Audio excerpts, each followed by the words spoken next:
माह रमजान मुबारक है, इसको किस तरह शेड्यूल किया जाए आपने इजमाली तौर पर इरशाद फरमाया। तो मैं चाहता हूं आज रहनुमाई हो जाएगी, इस्तकबाल रमजान है, आज आपकी बात सुनी हुई याद रहेगी तो पूरा रमजान जो है लोगों के लिए रहनुमाई का सबब बन जाएगा। जी बहुत शुक्रिया।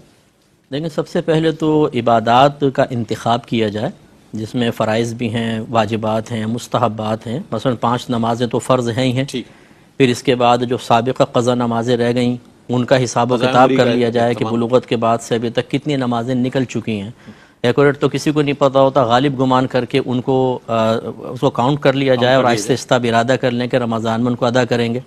इसके अलावा फिर आ जाते हैं सुनन और मुस्तहबात हैं, इशराक चाश्त है, इसके बाद अवाबीन वगैरह है, और ख़ास तौर पे तहज्जुद कि पूरे साल में किसी को शायद इतना मौका ना मिल सके जितना रमज़ान में उसको आसानी से मौका मिल सकता है। सहरी के लिए उठते ही हैं, फजर के लिए वुज़ू करना है, पहले वुज़ू करें, 2 रकत नमाज़ पढ़ें, सहरी कर लें, तो ये बहुत ही अच्छा हो जाएगा कि पूरे रमज़ान में कम से कम आप ये कह सकते हैं कि मैं तहज्जुद गुजार रहा। सुभान अल्लाह। इसके अलावा फिर कुरान पाक की तिलावत है, अज़कार इलाहिया हैं, जैसे हज़रत ने इशारा फरमाया कि सरकार ने फरमाया कि जो इस रमज़ान के महीने में कोई नफल काम करेगा तो फ़र्ज़ के बराबर और एक फ़र्ज़ 70 फ़राइज़ के बराबर होगा। तो इसका मतलब है कि नवाफिल भी अगर इख्तियार करेंगे मुस्तहब्बात तो उसका दर्जा बहुत ही ज़्यादा है, उसका सवाब बहुत बढ़ गया है। इसके अलावा फिर तालीम व ताल्लुम सबसे ज़्यादा ज़रूरी है। आजकल अपने घरों के अंदर है और ऑनलाइन एजुकेशन बहुत आसान हो गई है।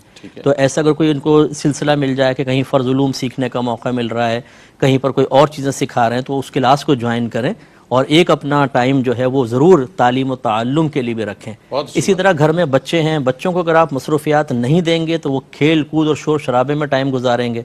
उनके लिए भी इसी तरीके से एक शेड्यूल तैयार करें कि भाई इस टाइम उठना है, सहरी करनी है, फिर इस टाइम तक इस टाइम सो जाएं, फिर आपने उठकर नमाज़ पढ़नी है, फ़लाँ कुरान पाक की तिलावत, दीगर चीज़ें, इस तरीके से। तो पूरा घर जो है वो पूरे महीने अगर एक मुस्तकिल बुनियादों पर इस तरह इबादात को इख्तियार करेगा तो एक तो अकाबरीन की याद ताज़ा होगी कि ये तो हम एक महीने का शेड्यूल तैयार कर रहे हैं, उनकी ज़िंदगी का हर लम्हा इसी के ताबे था, हर घर एक इंस्टीट्यूशन बन जाएगा बिल्कुल। और इसके फिर असरात अगले पूरे साल पर मुरतब होंगे। हकीकी तौर पर जिसने रमज़ान की कदर कर ली उसने गोया कि अपनी कदर की है, अल्लाह ताला की बारगाह में बाकदर बनेगा। तो इसलिए इन दिनों की ज़्यादा हमें कदर रखनी चाहिए। मासूमाना सवाल आ गया, वो कह रहे हैं क्या हम ईदी मांग कर भी ले सकते हैं? मतलब ये कि जो सवाल मना है ना वो है जो इंसान बिला ज़रूरत लालच में और इस तरह मांगे कि अपने आप को जलील कर दे, वो मना है।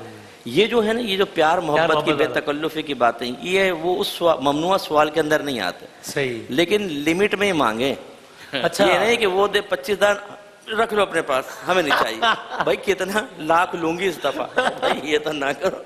ये ईद है, कोई बत्ताखोरी का मौका नहीं है। यानी अगर मैं आपसे कहूँ कि मुफ्ती साहब क्या है मेरी ईदी वगैरह, तो ये तो पहली वाली कैटेगरी में आएगा ना, हलाल वाली और उसमें प्यार मोहब्बत वाली। सुना नहीं मैंने कुछ, क्या कहा? अच्छा आवाज नहीं आई। अच्छा सही है।